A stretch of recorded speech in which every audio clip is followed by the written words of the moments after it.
साहब, जहां हम इस तरफ ये देख रहे हैं, वहीं पर एक खबर जो कि इंटरनेशनल मीडिया जिसको कोट कर रहा है वो है, India space agency says it's rocket has successfully put 36 internet satellites into orbit. और ये यूके बेस्ड सैटेलाइट कंपनी है जिसके थ्रू तो कहा जा रहा है कि ये एक और उनकी बड़ी कामयाबी।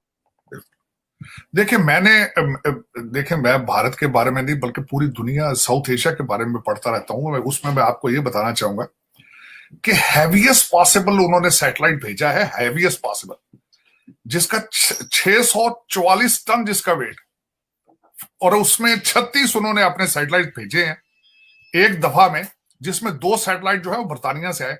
अब मैं थोड़ा सा जब इस पर रिसर्च कर रहा था तो मैं ये बताना चाहूंगा कि भारत और दुनिया, सारी दुनिया कहां खड़ी।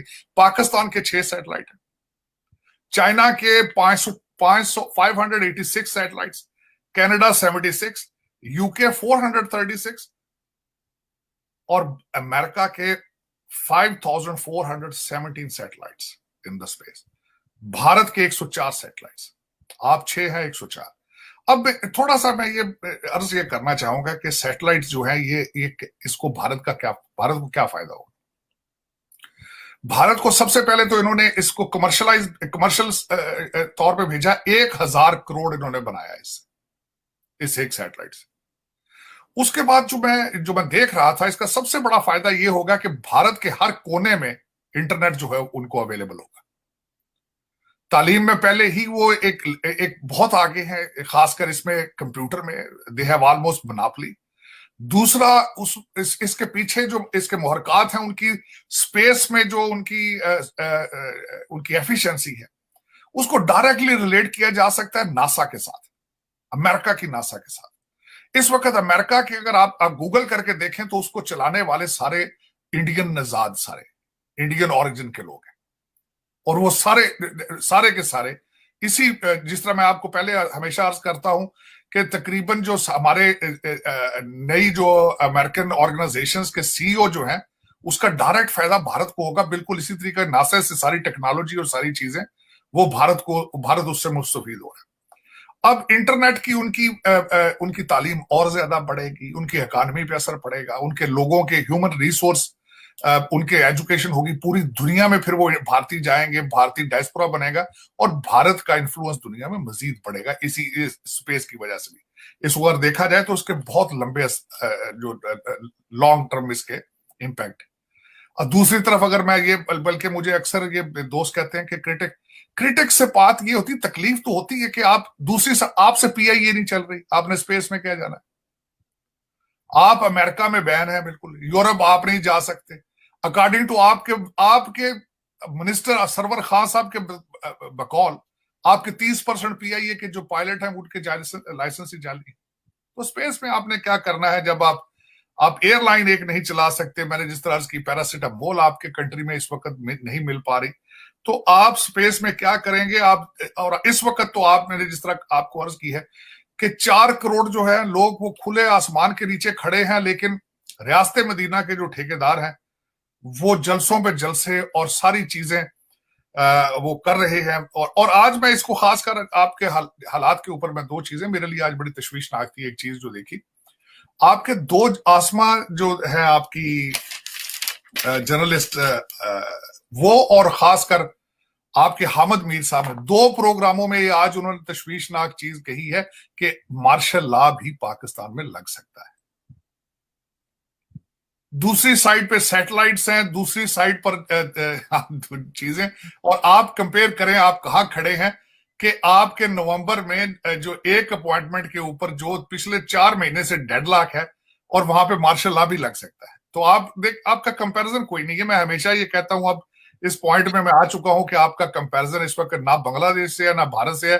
आपका इस वक्त कंपैरिजन अफगानिस्तान से, सोमालिया से है और लीबिया से किया जा सकता है, और इन ममालिक के साथ आपका कोई, आप उस दूसरी साइड पे सरहद के उस पार मेरे ख्याल में अब आपको देखना छोड़ देना चाहिए। क्या करें, वहां से रॉकेट्स जो है वहां पे जाते हैं, यहाँ से रॉकेट्स निकलते हैं आपको पता है यहाँ से रॉकेट्स कहाँ से निकलते हैं कि उनकी डायरेक्शन किस साइड पे है, आपकी डायरेक्शन किस साइड।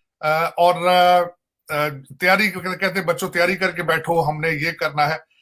2 सूबे बल्कि आपके तो बिल्कुल ही जो है वो डिफरेंट डायरेक्शन में उस पे जितना मैं क्या आप कहूं कि आप क्यों नहीं आज, बल्कि मैं ये भी देख रहा था कि आहिस्ता आहिस्ता खान साहब के वैसे गुब्बारे से हवा भी निकलती जा रही है, जो अगले दिन इनकी जो नाअहली के बाद दुनिया नहीं निकली है। 2 सूबों में तो देखे ना, वजीर लोगों को ट्वीटें कर करके बुला रहे हैं, लेकिन क्वेटा में एक आदमी नहीं था, कराची में कोई नहीं थे, लोग निकले।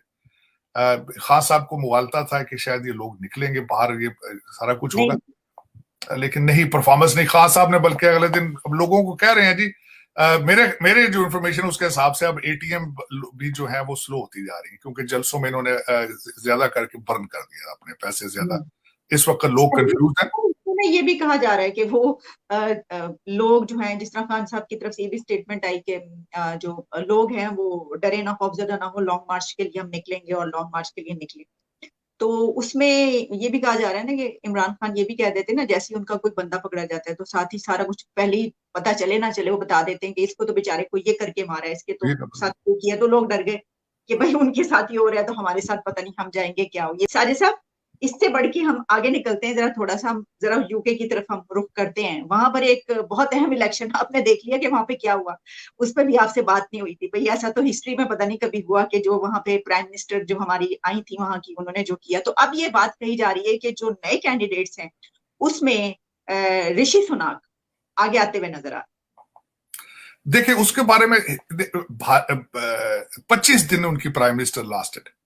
जो अच्छा, मैं इसमें बल्कि आपको बताना चाहता हूं, इस वक्त हुकूमतों के लिए सबसे बड़ा चैलेंज पूरी दुनिया में महंगाई है, इन्फ्लेशन। मैं जब आर्टिकल पढ़ता रहा हूं तो उसमें एक चीज कॉमन देखी है कि उनको भी इन्फ्लेशन का सामना था, क्रिटिक थे। दूसरा, जो आपकी यूक्रेन वार है उसने एक सारी दुनिया को एक, वो कहते हैं, बुखार चढ़ा दिया सारा। इकोनॉमी जो है वो बिल्कुल जाम होकर रह चुकी। अब ऋषि सोनक के बारे में जो मैं पढ़ रहा था इस वक्त, उनके बारे में जो मैं कुछ इंटरेस्टिंग फैक्ट्स बताना चाहूंगा उनके बारे में। Very interesting fellow. और मैं एक तो 12 मई 1980 में पैदा हुए साउथ हैम्पटन में, और जिस एरिया से वो एमपी है वो रिचमंड एरिया है। वो जो इंटरेस्टिंग बात बताना चाहता हूं कि उनकी फैमिली पंजाबी हिंदू है। रामदास जो उनके पेरेंटल ग्रैंडफादर थे, ही वाज फ्रॉम गुजरांवाला। और 1935 में नैरोबी शिफ्ट हुए थे वो as a clerk, Ramdas from Gujranwala. इनके अपने वालिद जो थे वो डॉक्टर थे, मां उनकी फार्मासिस्ट थी। ये लिंकन एंड स्टैनफोर्ड से पढ़े, और पढ़ते क्या रहे हैं, फिलॉसफी, पॉलिटिक्स एंड इकोनॉमिक्स। उसके बाद फुल ब्राइट स्कॉलरशिप पे स्टैनफोर्ड आए, और स्टैनफोर्ड आके इन्होंने वहां से एमबीए किया। और वहां आके उन्होंने, सबसे बड़ी बात यह है कि उन अपनी वाइफ को मिले इक्शिता मूर्ति से। इक्शिता मूर्ति जो है वो इन्फोसिस के जो फाउंडर है, बिलियनर है भारतीय, उनकी बच्ची है वो। और इस वक्त जो ऋषि साहब हैं, वो उनकी नेटवर्थ 730 मिलियन पाउंड है। तो उसमें उनकी लॉटरी तो इक्शिता मूर्ति के बाद मिलने के बाद उनका जो है सितारे गर्दिश में आए, क्योंकि सियासत पैसे का नाम है। इस वक्त 100 एमपीज चाहिए उनको, 100 वोट चाहिए, 94 के आसपास वोट उनके पास मौजूद है। उनके मुकाबले में जो एक खातून अभी आ चुकी हैं, पेनी उनका नाम है, जो पेनी मॉर्डेंट, उनके पास इतने वोट नहीं है। उन्होंने अभी तक डिस्क्लोज नहीं किया कि मेरे पास कितने, उन्होंने कहा कि it's a secret, I don't like to disclose. लेकिन मैं समझता हूं कि इट्स वेरी इंटरेस्टिंग कि एक भारतीय निजात जो है, और बल्कि उसमें तो पंजाबी भी एक टच जो है। और मैं ये भी बताना चाहूंगा कि कह सकते हैं हम अपना भी और दूसरा उसमें आलिया, सबसे बड़ी बात यह है कि उनको सपोर्ट हासिल है पाकिस्तानी ब्रिटिश जो वोटर्स हैं उनकी भी। मैं बड़ी डिटेल से मैंने पढ़ रहा हूं, क्योंकि UK ultimately I have a feelings my self, मेरी फैमिली मेंबर है, दोस्त है कहीं, तो मैं बड़ी क्लोजली पढ़ता हूँ। जब पाकिस्तानी ब्रिटिश जो है वो भी सारे उनको सपोर्ट कर रहे हैं। बड़ी खुशी की मैं समझता हूँ ये बात है कि एक भारतीय निजात जो है वो अगर बनते हैं, जिस तरह हमारे सादिक साहब थे लंदन के मेयर, पाकिस्तानी निजात, तो मैं समझता हूँ ये एक बहुत खुशाइंद होगा। और ही इज वेरी अकम्प्लिश, जिस तरह मैंने आपको कहा है, फुल ब्राइट स्कॉलरशिप पे स्टैनफोर्ड में पढ़ने के लिए आए थे। So very brilliant, very brilliant. मैं I will be very pleased to see him as a prime minister of UK. Same यार, क्योंकि जब ये आए थे ना, मैंने इनको जब पहली मर्तबा कुछ दिन पहले ये देखा कि ये कैंडिडेट हैं और भारतीय नजाद हैं और ये उनका बैकग्राउंड है, तो मुझे ऐसा लगा कि जब वो फॉर्मर प्रेसिडेंट ओबामा का पहला एक इंटरव्यू पब्लिश हुआ था टाइम मैगजीन में, जब वो कैंपेन अपनी चला रहे थे पहली मर्तबा। उस वक्त जब मैंने पहली दफा उनको देखा था, मैंने कहा था कि ये बहुत एनर्जेटिक बंदा लग रहा है मुझे, ये जरूर आएगा। इनके मुतालिक भी मेरी ऐसी फीलिंग्स है। He's a very brilliant guy, very smart, very intelligent. और उनका मैं ट्रैक रिकॉर्ड सारा पढ़ रहा था। Absolutely, he deserves to become a prime minister.